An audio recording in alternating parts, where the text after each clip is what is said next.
China working very hard to muddy the waters about the origin and the weaponization of the COVID virus. We'll talk about it on today's Hot Zone. This is the Hot Zone. Engaging with the news in a whole new way, international war correspondent Chuck Holton brings insight into areas of crisis and lets you help those affected. Hi folks, Chuck Holton here. Thanks for watching the Hot Zone.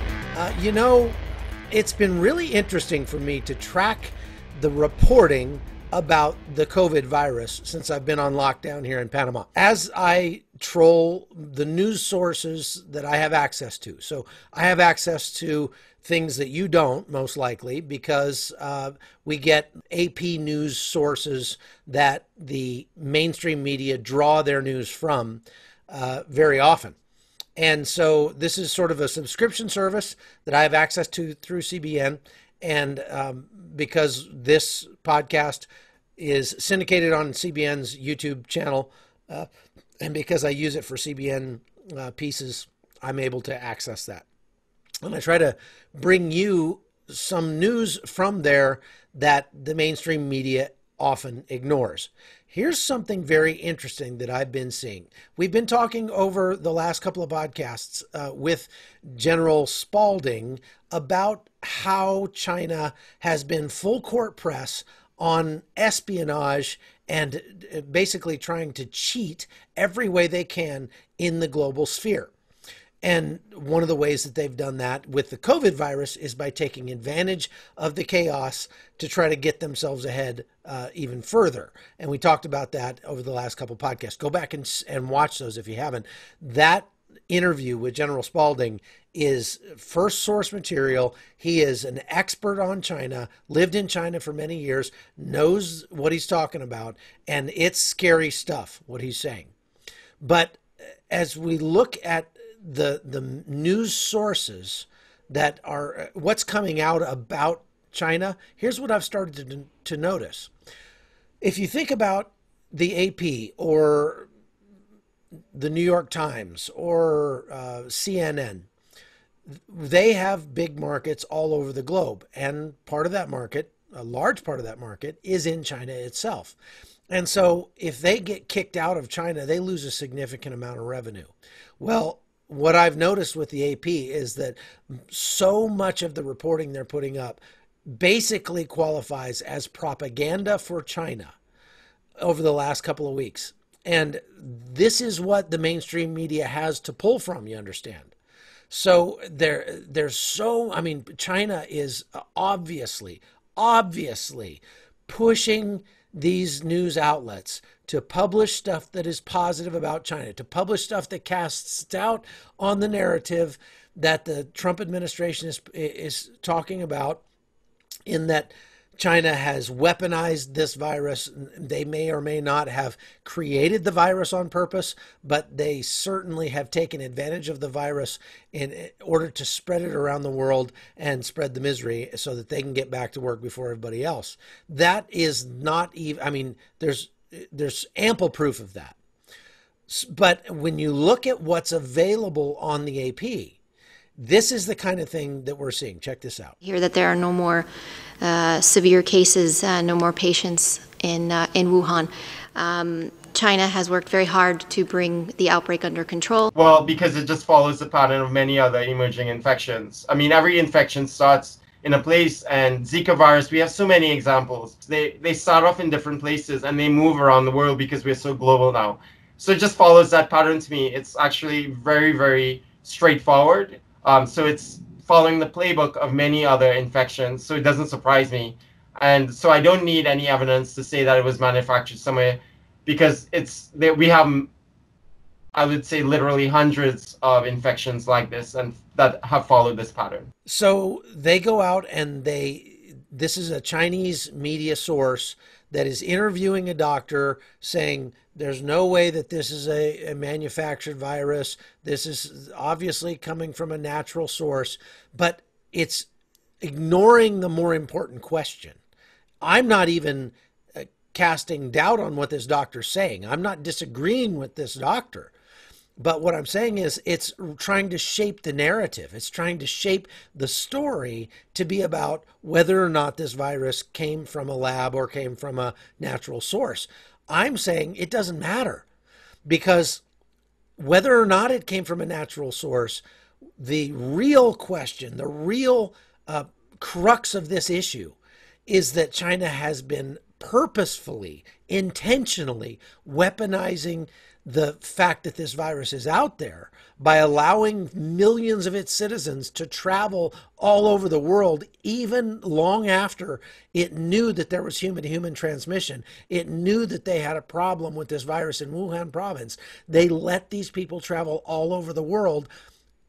And Xi said in January that he had control of this. So he knew that this was happening.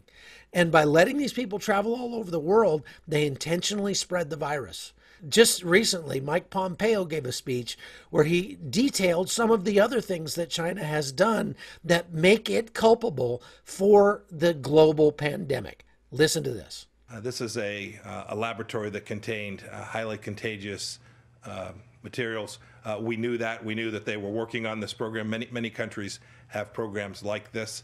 And in countries that are open and transparent, they have the ability to control and keep them safe, and they allow outside observers in to make sure all the processes and procedures are right. I only wish that had happened in this place.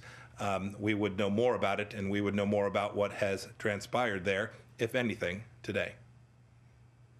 Is that something that you're looking into? What happened with those bits of information and who followed up on them? Absolutely, Martha. We're doing a full investigation of everything we can to learn how it is the case that this virus got out into the world, and now has created so much tragedy, so much death here in the United States and all around the world, at an enormous cost to the global economy as well. The Chinese government needs to come clean. It needs to be accountable. It needs to explain what happened and why it is the case that information wasn't made more broadly available. We strongly believe that the Chinese Communist Party did not report the outbreak of the new coronavirus in a timely fashion to the World Health Organization. Article 6 of the IHRs, which was a part of this reform, further mandates that a state party, that would include China, shall continue to communicate to WHO timely, accurate, and sufficiently detailed public health information. That is, there's an ongoing obligation. Even after the CCP did notify the WHO of the coronavirus outbreak, China didn't share all of the information it had. Instead, it covered up how dangerous the disease is. It didn't report sustained human-to-human transmission for a month until it was in every province inside of China. It censored those who tried to warn the world. It ordered a halt to testing of new samples, and it destroyed existing samples. The CCP still has not shared the virus sample from inside of China with the outside world, making it impossible to track the disease's evolution. Not making a legal determination here today on China's adherence to the IHRs, but the World Health Organization's regulatory arm clearly failed during this pandemic. That when countries adopted these new rules in 2007, we also gave the Director General of the WHO encouragement and the ability to go public when a member country wasn't following those rules. And that didn't happen in this case either.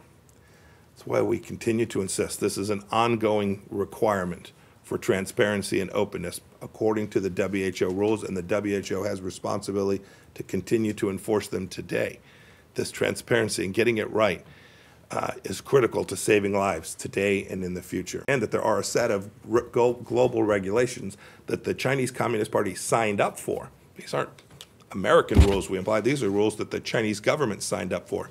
And the World Health Organization has a continuing obligation, not just one from back in December, but a continuing obligation to make sure that those rules are being complied with today in a way that protects us not only from the ongoing pandemic, but a future one as well. Good news is we have seen China provide those resources. Sometimes they're from U.S. companies that are there in China, but we've had success. The Vice President and his team have talked about the air bridge that has delivered products to the American people from China.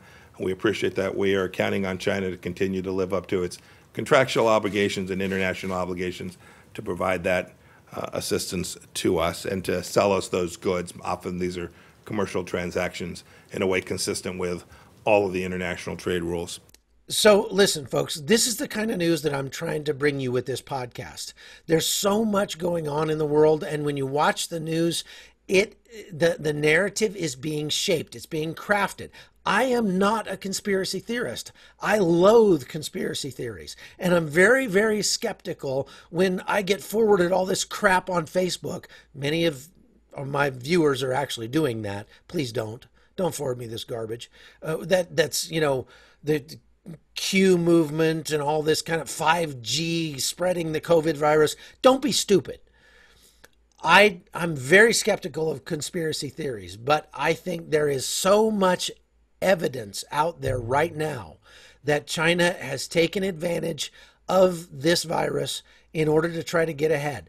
And it fits perfectly with the behavior that we've seen out of China, starting back with the Belt and Road program, with the 1,000 Talents program, and with all of the espionage, the basically, if you're not cheating, you're not trying, actions that China has taken over the last 10 years or more. This is Chinese culture. This is what they do. They don't operate by traditional Christian, Judeo-Christian norms. They loathe Judeo-Christian norms. To them, it's not do unto others as you'd have them do unto you.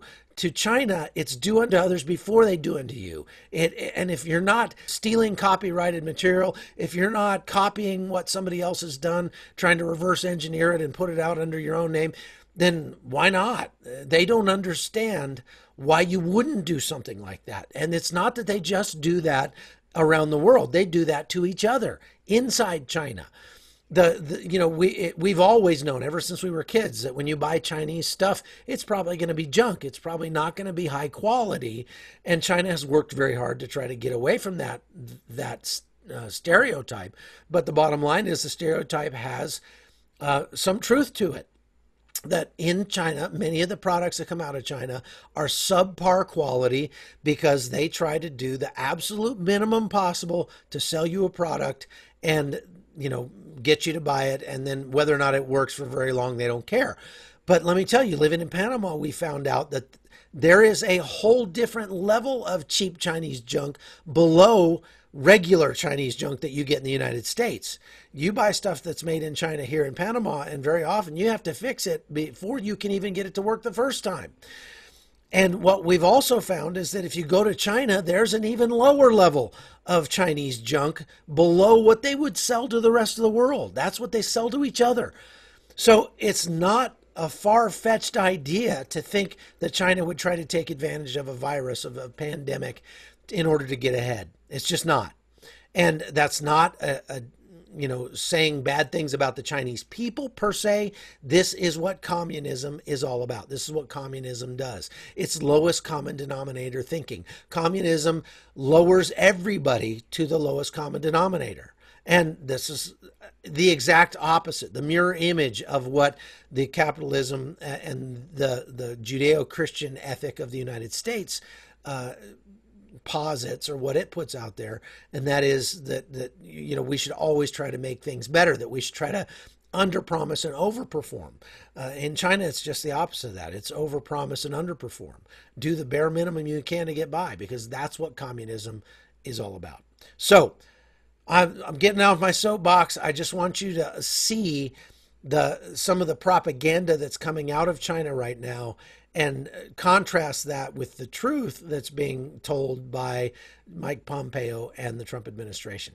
If you like what you're seeing on this podcast, I'm putting up a lot of extra material on the Patreon page. That's patreon.com/hotzone.